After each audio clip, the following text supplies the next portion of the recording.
timidly, for she was not quite sure whether it was good manners for her to speak first. Why your cat grins like that?"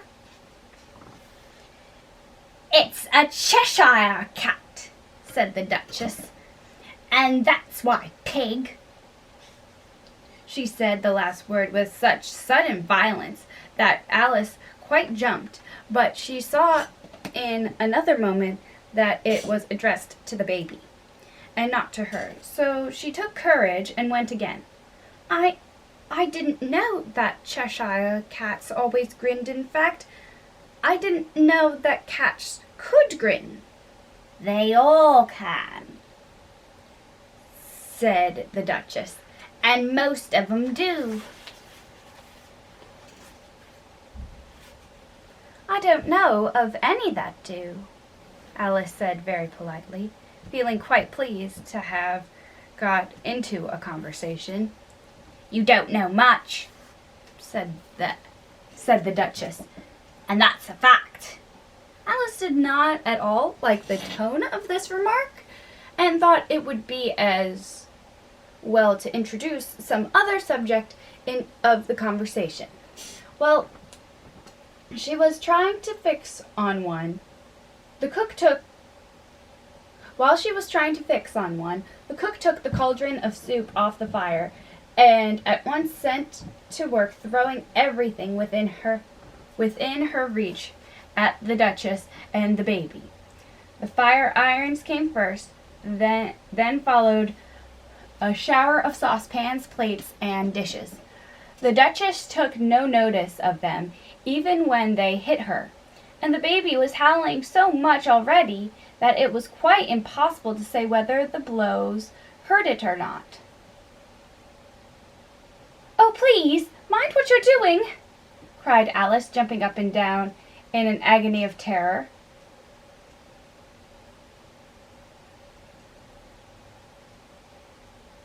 "Oh, there goes his precious nose!" as an unusually large saucepan flew by and nearly carried it off.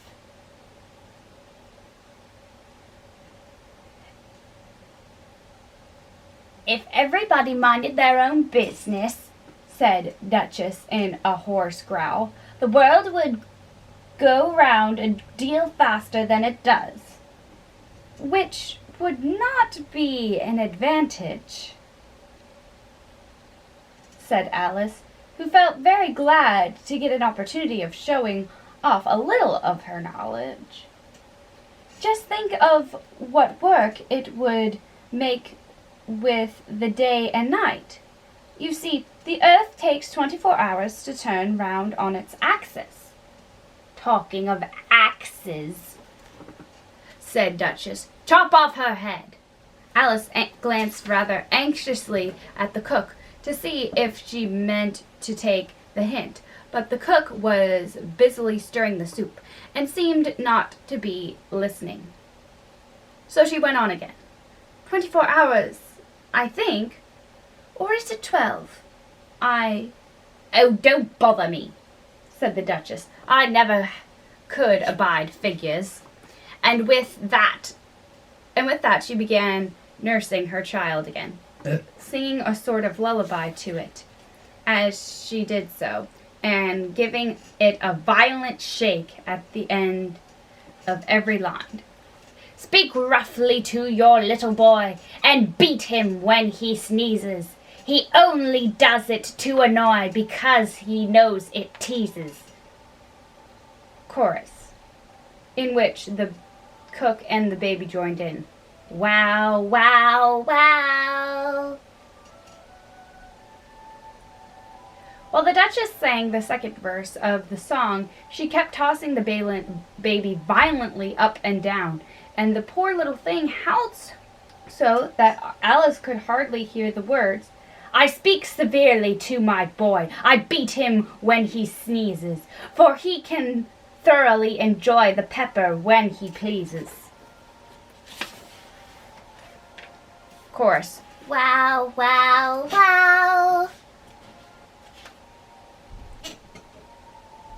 "Here, you may nurse it a bit, if you like," the Duchess said to Alice, flinging the baby at her as she spoke. "I must go and get ready to play croquet with the Queen." She hurried out of the room. The cook threw the frying pan at her, and she went out, but it just missed her. Alice caught the baby with some difficulty, as it was a queer-shaped little creature and held out its arms and legs in all directions. "Just like a starfish," thought Alice. The poor little thing was snorting like a steam engine when she caught it, and kept doubling itself up and straightening itself out again, so that altogether for the first minute or two it was as much as she could do to hold it. As soon as she had made out the proper way of nursing it, which was to twist it up into a sort of knot, and then keep tight hold of its right ear and left foot, so as to prevent it from undoing itself, she carried it out into the open air. "If I don't take this child away with me," thought Alice, they're sure to kill it in a day or two. Wouldn't it be murder to leave it behind?" She said the last words out loud, and the little thing grunted in reply. It had left off sneezing by this time. "Don't grunt," said Alice. "That's not at all a proper way of expressing yourself," said the baby grunted again, and Alice looked very anxiously into its face to see what was the matter with it. There could be no doubt that it had a very turn-up nose, much more like a snout than a real nose. Also, its eyes were extremely small for a baby, although Alice did not like the look of the thing at all. But perhaps it was only sobbing, she thought, and looked into its eyes again to see if there were any tears. There were no tears. "If you're going to turn into a pig, my dear," said Alice seriously, "I'll have nothing more to do with you. Mind now." The poor little thing sobbed again, or grunted. It was impossible to say which. And they went on for some while in silence. Alice was just beginning to think to herself, "Now what am I to do with this creature when I get it home?" When it grunted again so violently that she looked down into its face in some alarm. This time there could be no mistake about it. It was neither more or less than a pig, and she felt that it would be quite absurd for her to carry it any further. So she let the little creature down and felt quite relieved to see it trot away quietly into the wood. "If it had grown up," she said to herself, "it would have made a dreadfully ugly baby. But it makes rather a handsome pig, I think." And she began thinking over other children she knew who might do very well as pigs, and was just saying to herself, if one only knew the right way to change them, when she was a little startled by seeing the Cheshire Cat sitting on a bough of a tree a few yards off. The cat only grinned when it saw Alice. It looked good-natured, she thought. Still, it had very long claws and great many teeth, so she felt that it ought to be treated with respect. "Cheshire Puss," she began, rather timidly, as she did not know at all whether it would like the name. However, it only grinned a little wider. "Come, it's pleased so far," thought Alice, and she went on. "Would you tell me, please, which way I ought to go from here?" "That depends on a good deal on where you want to get to?" said the cat. "I don't much care where," said Alice. "Then it doesn't matter which way you go," said the cat. "So long as I get somewhere," Alice added as an explanation. "Oh, you're sure to do that," said the cat. "If only walk long enough." Alice felt that this could not be denied, so she tried another question. "What sort of people live about here?" "In that direction," the cat said, waving its right paw around, "lives a hatter. And in that direction," waving the other paw, "lives a March hare. Visit either you like. They're both mad." "But I don't want to go among mad people," Alice remarked. "Oh, you can't help that," said the cat. "We're all mad here. I'm mad. You're mad. How do you know I'm mad?" said Alice. "You must be," said the cat, "or you wouldn't have come here." Alice didn't think that proved it at all. However, she went on. "And how do you know that you're mad?" "To begin with," said the cat, "a dog's not mad. You grant that?" "I suppose so," said Alice. "Well then," the cat went on, "you see, a dog growls when it's angry, and wags its tail when it's pleased. Now I growl when I'm pleased, and wag my tail when I'm angry.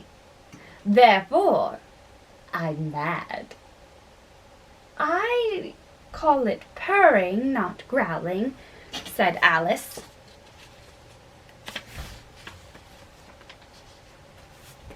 "Call it what you like," said the cat. "Do you play croquet with the Queen today?" "I should like it very much," said Alice, "but I haven't been invited yet." "You'll see me there," said the cat, and vanished. Alice was not much surprised at this. She was getting so used to queer things happening while she was looking at the place where it had been. It suddenly appeared again.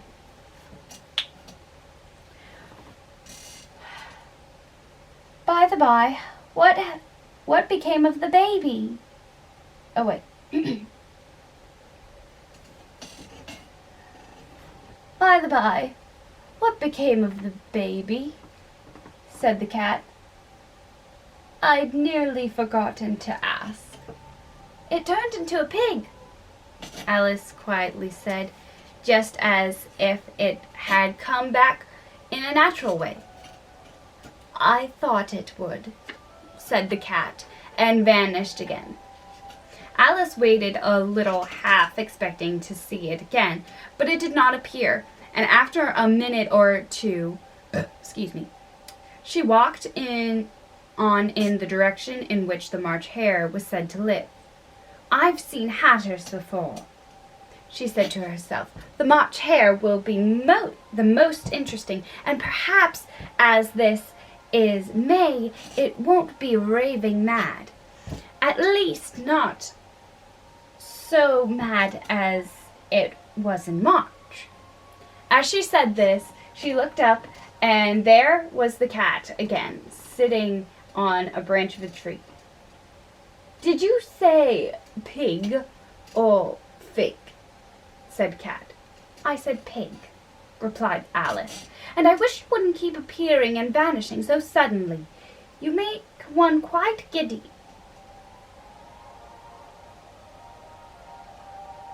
"All right," said the cat, and this time it vanished quite slowly, beginning with the end of the tail, then and ending with the grin, which remained some time after the rest had gone.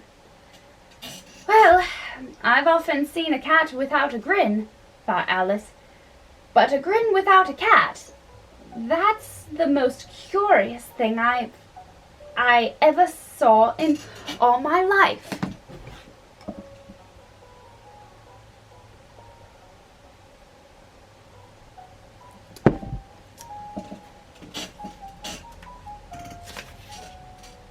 She had not gone much farther before she came in sight of the house of the March Hare.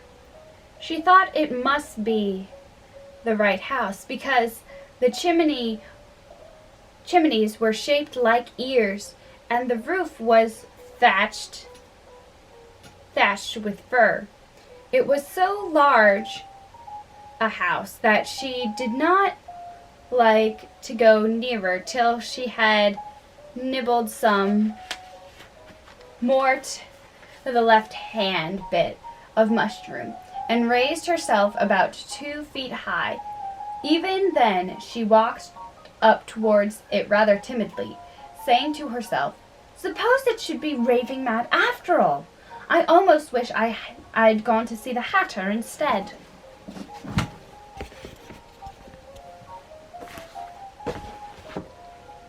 Stay, don't fall, don't fall.